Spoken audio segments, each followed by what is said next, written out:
So when was the last time you got a product and you opened it up and it was better than you could imagine it being?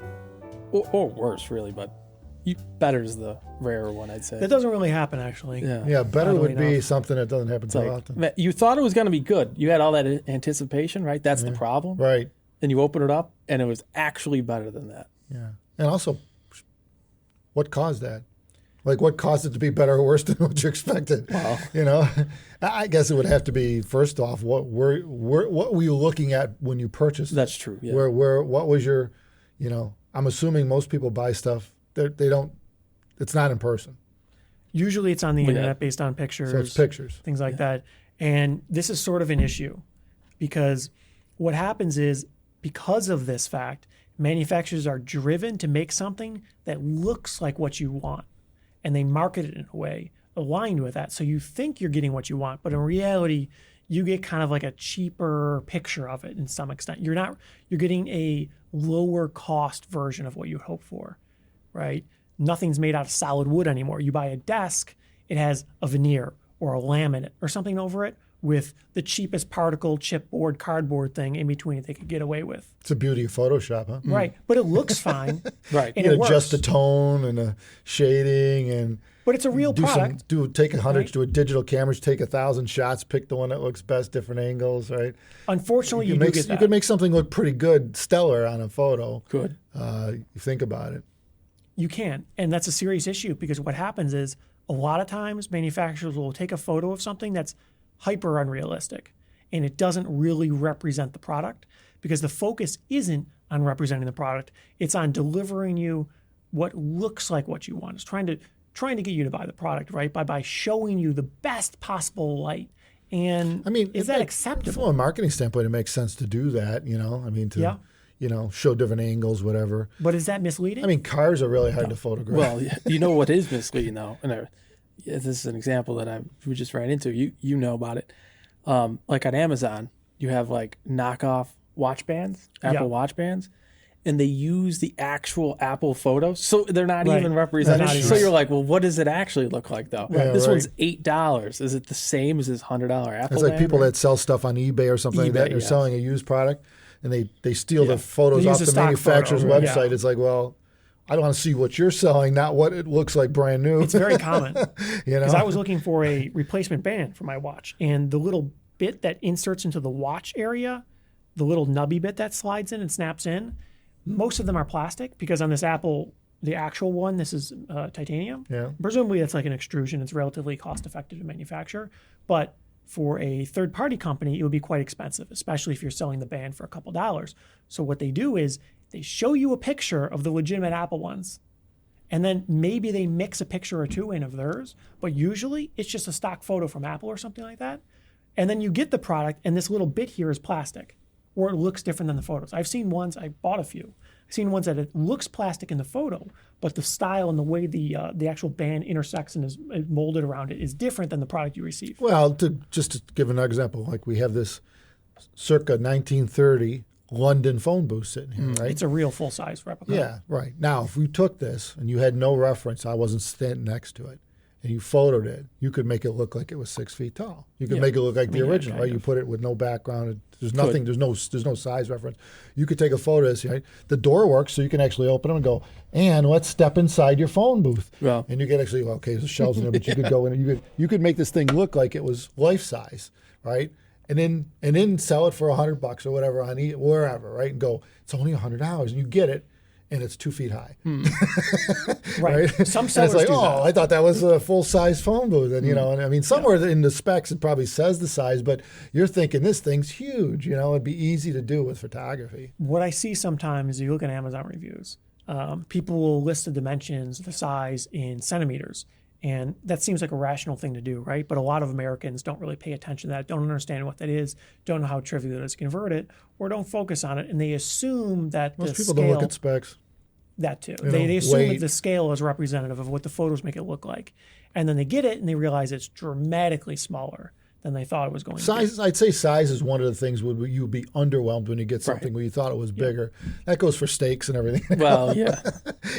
you spending $40-50 for a meal and you get this like 4-ounce filet on it. It's like, wait a minute, what happened to the 6 ounces I ordered? But anyway, you know what I'm saying? Or the shrimp, the size of shrimp. Food tends to be like that, where you tend to be underwhelmed, especially in these days and ages. You know, when you go out to eat, you tend to be underwhelmed with the plate you get in front of you. You know, it's like, you're kidding me, right? I just spent $12 on pancakes, and that's what you give me. So I could, with food, I could see that. You know, it's same with frozen dinners. Like, let's use that as an example. It's maybe a bad example, but they put a photo. They only got one photo to stick on that box, right? Yeah. And you have no idea what it looks like inside, other than the photo. Looks pretty good on the package. You open it up, you got that plastic on top. It's all frozen. It's like it just came out the tundra somewhere in the, That's very common. It doesn't look like that even when it's nuked. You pretty much should expect that. Yeah, right. You do, but you accept that. Yeah, I guess. Right, because you know it ain't gonna be that. Or the commercials for the chains like Burger King, McDonald's, when they show a Whopper this big. The Whoppers ain't that big. No day, no win, no how, no. They aren't like that. There's a legitimate discussion here, though, right? So the question is, if you're designing a thing, how good should it be? Should you make it the way it should be? Because you see people saying this. People say, well, it should be made properly. It should be made this way. You should make it in a way that's durable. Or it shouldn't break. Right. This shouldn't break. That shouldn't happen. This should be that. The reality is, more often than not, to design something this proper way costs more. To manufacture it that way costs a lot more a lot of times. And that's why in North America, we so commonly have things like hollow core interior doors. They're basically cardboard with like little cardboard supports corrugated inside there. And the bedroom doors are hollow. Right. They don't have to be. You could spec higher doors, but the difference that's the standard. People will complain, well, your American homes are built out of paper. I'm surprised they don't just fall over. And to some extent, they're kind of true. Or I guess they're right in saying that. But the reality is the reason why they're made like that isn't because that's the way people want it to be made. It's because they don't know any better. They don't care. It serves the bare minimum required legal function. And it costs more to make it better. It's a door with a knob. So the concern is, as a designer perspective, I guess, how good do you make it? And that's a serious issue because the better you make it, the more it costs. Yeah, well, right. How much more is it if it was made of solid wood? What's it worth to the consumer? Much more. How much more difficult it is to install when you buy a door of that caliber? So now we're talking about labor. Yeah. What about the hardware? Now the hardware, because the door is 3, 4, 5 times heavier. Now the hardware has to be beefier, so now you need more expensive hardware. So it's not only just about the door; it's about the whole. Now, how many doors are in a home? You'd be surprised when you count how many doors you got in your house. Well, yeah, there's a lot of freaking doors in the house. So now, and do you even really want a solid wood door? So now you're multiplying the cost of the doors by that. That's the multiplier. If there's 15 doors in the house, and you spend another $300 a door to the builder. Wow. $300 wouldn't even be that much. And the question is, would the buyer recognize that as being value? Would they care? Right. And a lot of times a white door to people is a white door. Doesn't matter if it's hollow or solid or whatever. Because the standard builder grade doors, as they call them, they're $60, $70 for the whole door, pre-hung hinges, ready to run, right? Yeah, whereas being pre-hung, you get an MDF door, a few $100s. And if you're talking about solid hardwood that isn't just veneered, they're maybe $2,000, $3,000, $4,000, $5,000, depending on your woods. They're obscenely more expensive. There's quite a spread. They're not even close. So we're talking about $60, $80. See, that's the thing. $3,000. That's the thing. Now you look at a photograph or even a video. Yeah. Right, you say they could look similar. And you go even with video going through the whole house, and let's say that the doors look nice. They're painted well. They're surfaced well. Whatever. Sure. And would you know the difference by looking at it? You'd have to hear one close. Yeah, but you can't hear it in the picture. Well, if it was a video.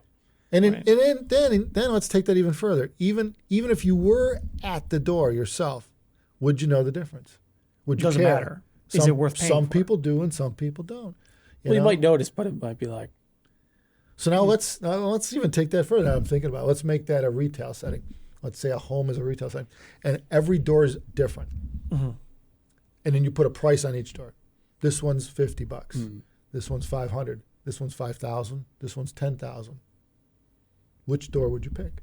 Like a model home? Yeah. And it has everything's different? Yeah. So you go around and pick what you want. So the question is, now the question is, which, are you going to pick the hollow door for your bedroom? Maybe, because it's $50. times how many bedroom doors you got and closet doors, versus 500 is the next choice, where you get into a solid, more labor to put it in, got to butt the hinges in, more involved with it. All right. But then people say, well, Jesus, why is it $500? It's a door either way. Why am I paying $500? Well, there's that underlying stuff that's going on.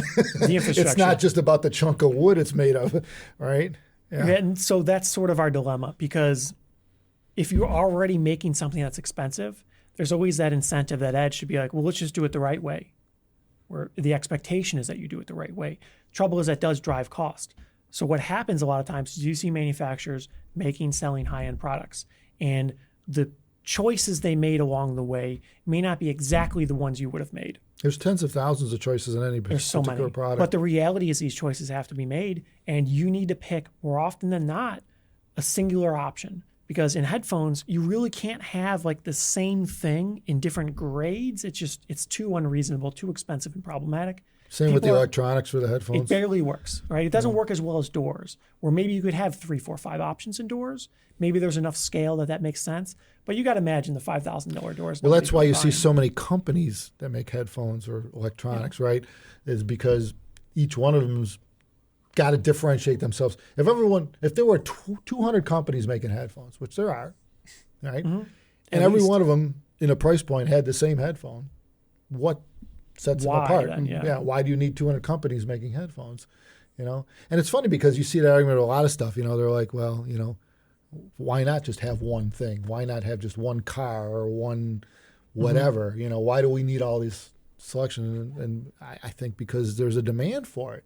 I mean, right? I mean, people are... Is that not better? Somebody's buying it. If it's being made, somebody must be buying it. Otherwise, it wouldn't be made. Not always, but... Okay. You hope for the majority of it, yeah. If you look at the long term, for products out there, if whatever it is, available, yeah. I mean, if it shit disappears, there's a reason for that too. I remember years ago. I was at some store and it was like $1 years ago, and they had silicone wiper blades in the store. And I never saw silicone wiper blades before. You always get the rubber, and they wear out in a year. The name brands like the Trico that used to be here in Buffalo, they used to make wiper blades, right? These things would wear out in a year, and every year you're buying wiper blades. And nowadays it's a fortune to buy some wiper blades now.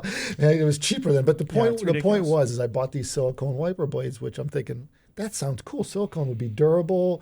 The packaging says it leaves a layer of silicone on the window, which keeps makes the water bead. All this good shit on this thing. And I was like, why is it only $1 or $2, right?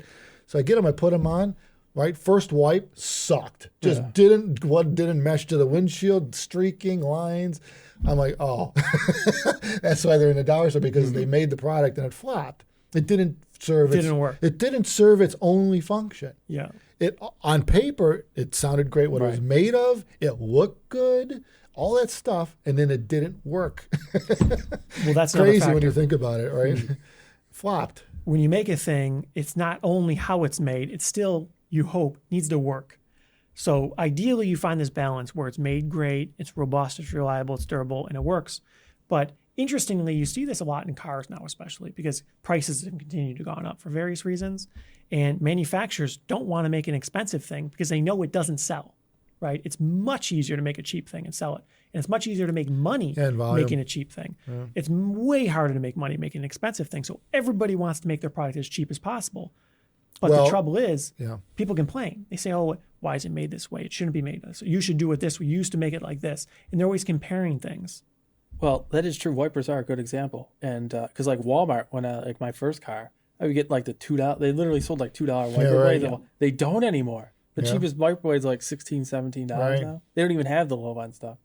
Because it sucks. Is that because nobody's buying it anymore? I guess. I don't even last 2 months. Yeah, they must just last a month or two. If it even worked out the box, they would just rip apart. Yeah. I mean, it depends, especially in the winter around here when you're dealing with ice and shit. It can be brutal. I mean, it could freeze the windshield. You go to pick it up and you rip the rubber right off the off the thing. Yeah. So it's got to be durable, in that application, especially around here. Maybe if you're in Florida, then you got to deal with heat. Right. It's like will melt your windshield before it gets to past a month old. But actually now I do have silicone wiper blades. They're made by Michelin. And I don't like them. They're louder than the. I saw they came out with silicone again. Yeah. I haven't. They're seen the higher it. I've end never ones. seen them. They're supposed to be higher durability. Yeah. but they're louder. They get like, they're sometimes, it's like, See, even they flopped, and they know what they're doing, right? Yeah. I mean, it's Michelin. yeah. You'd think they know what they're doing. Yeah. So I guess the question is, how good is good enough? Because commonly, especially in the headphone industry, people use marketing to conceal the construction. They'll say, oh, look, it's metal. But what they mean is there's metal covering an element that's It's not metallized. structural. Yeah, Or it's a laptops. metallized plastic, That's big on right? laptops, Yeah. Because the reality is at that price, you can't afford to make the product. So they make it look like metal, you mean? Right, so But it really isn't Like a veneer. solid. Yeah. Yeah. But in your mind, as the purchaser, you're looking at this thing saying, oh, it's metal. That means it's durable. They didn't say it was durable. They said it was metal, which they are two separate things, right? You could make it not durable at all and made out of metal. Yeah, 3-foot drop test will tell you right away. Depends how it's made. Yeah, right. Because almost every time to do it the right way, it costs more. It's expensive. It could be very expensive. Well, the perfect example is, remember in like 2008 when Apple first came out with the unibody MacBooks? Yeah. And everybody in the industry was like, they can't be, because they all knew that would be ridiculously expensive. So everybody's like, they're not doing that. And then they did. And everybody's like, oh.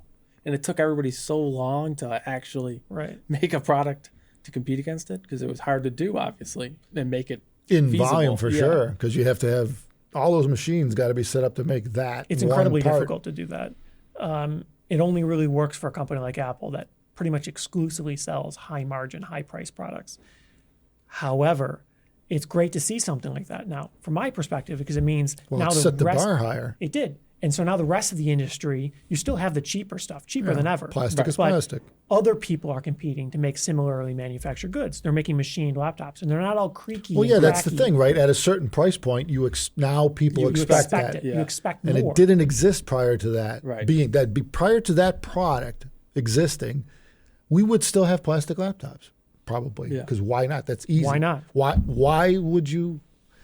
Why would you bother? How do you go? Rock the boat? Sure. Upset the apple cart? Well, like we were Why talking about change a before. perfectly good way of making things? What's the purpose of your business taking the financial risk to set up? And we could be talking about hundreds of millions of dollars to tool for something like this in some cases, if you're actually making it yourself.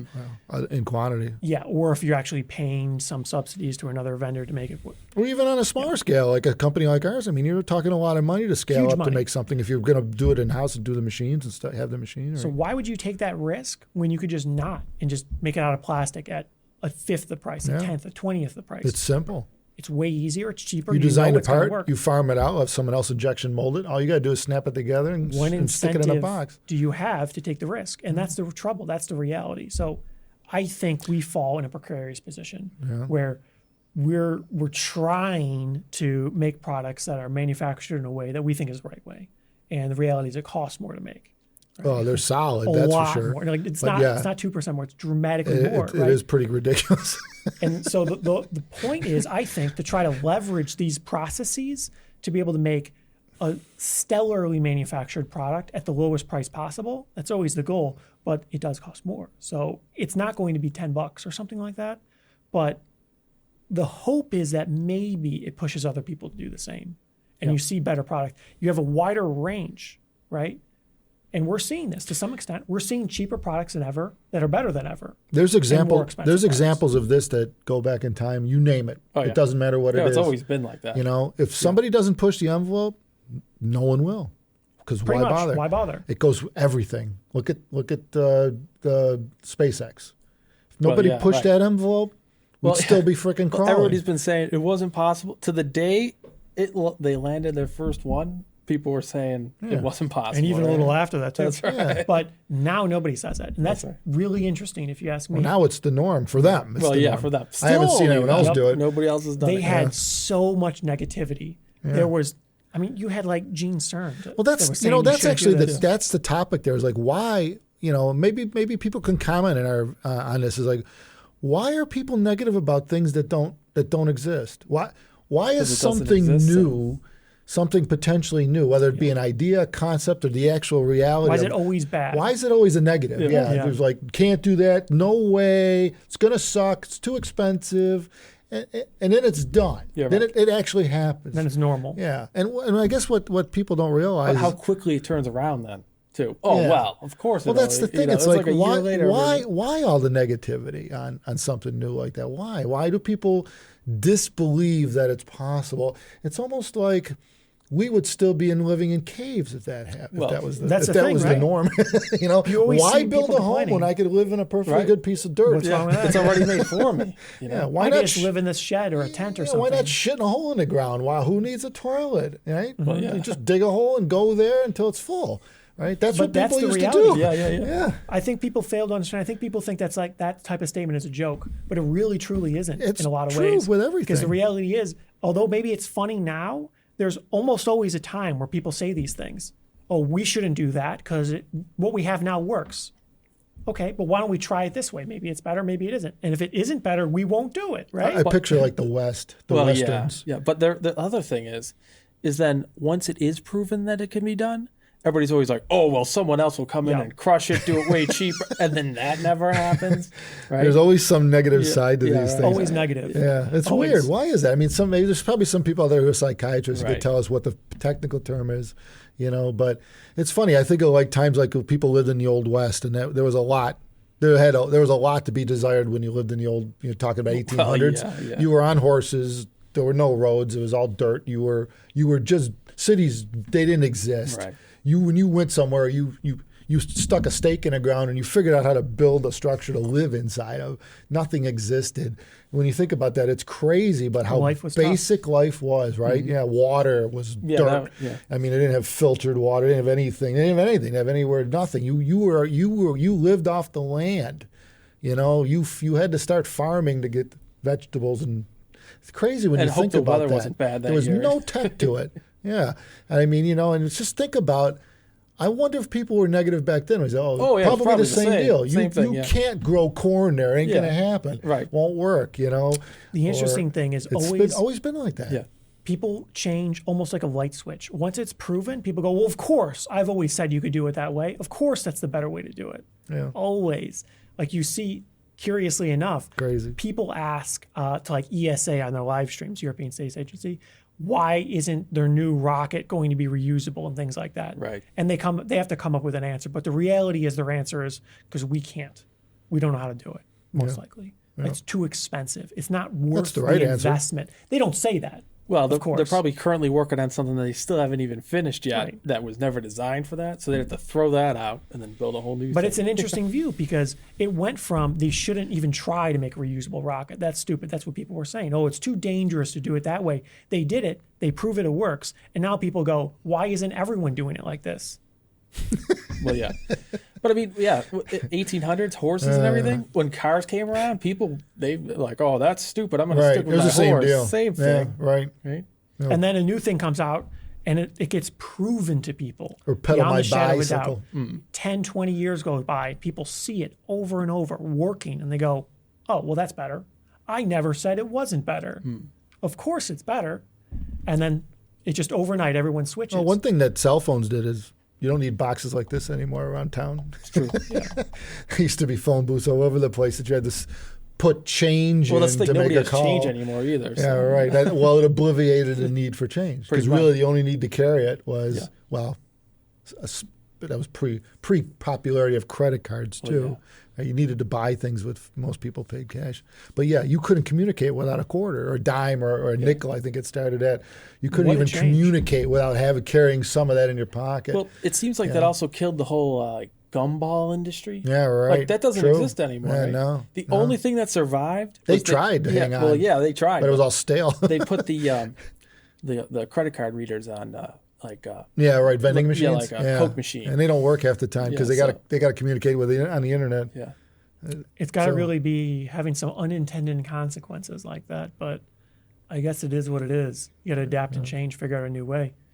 But that's true. There's the topic there. Did the lack of need for phone booths Right. obliviate other industries that required change? Probably did. Probably. Yeah. Because it wasn't a necessity coins. to have quarters in your pocket. Yeah, right. Because So I we mean, did it. back in the day, I mean, you guys it was before you, but you usually carried a quarter so you could call somebody. Usually had something. Otherwise, you were pretty screwed. Well, you could always ask the operator to do a collect call. Right. Yeah. And the person on the other end would have to be there to answer it and say, Well, okay. accept the You check. gave Yeah. us like phone cards before. Oh, We yeah, had that's those where true. You call a number and you call another number, then you call the real number or Oh, something. right. Yeah, Yeah, I yeah. did a few when you were in collect school. calls. Yeah, when in Yeah. high school. Or And then you got yeah. a cell phone. Gave you the ability to not need change. Because But it was yeah. a serious issue. And today, You couldn't communicate. I think it's hard to grasp what that meant, but you would just be standing somewhere. There's a phone, there's people around you. There is no way to contact anyone you know. Yeah. Well, without and you having need- money to pay for a it's phone even worse. You need or to asking remember to use it. numbers back then. Yeah, that's know true. that. You had to know the You couldn't number. just be like, Yeah. call my mom. Yeah, They right. don't know who that is. Right. Yeah, they don't know who you Hey, are. Siri. Right? Well, so there was a lot of I mean, maybe you problems. go to like a random public building and hope that they'll let you use their phone or something. Speaking of but- Siri, did you see that? I just caught a video yesterday. What's his name? MKBHD did a thing on the new speaker. Yeah, HomePod. I watched it, yeah. And he basically said it's the same as the old HomePod. Yeah. Why even Well, it bother? is. Type It thing. is, yeah. Yeah, price kind of went down funny when you think $50. about it. Yeah, price went down. It's a great product, but it's too expensive for the average consumer. I still got the first one. I still haven't figured out what to do with it. The only thing I really use it for is ask what the temperature is. Just That's all it does. That's what he Yeah. did. Yeah. Yeah. And until I subscribed to Apple Music, I couldn't play music on it either. That's I got right. music all over the house, but I couldn't play it because it only played Apple Music. That's right. Every time I ask it a question, it says, I can't get the answer to that on HomePod right That's now. correct. Yeah. Okay. Yeah, it's a shame. It really is. It's a shame. I miss Steve. Anyway, Yeah, we should I think probably we're get getting a going. little off. Yeah, just a bit. Thank you everyone for watching. Subscribe, please. We got more stuff coming. And by the way, we forgot to tell you, it's Italy. We're in Italy today. Oh, yeah. We're in Italy. Forgot all about that. Thanks, We're guys. actually there. Take care.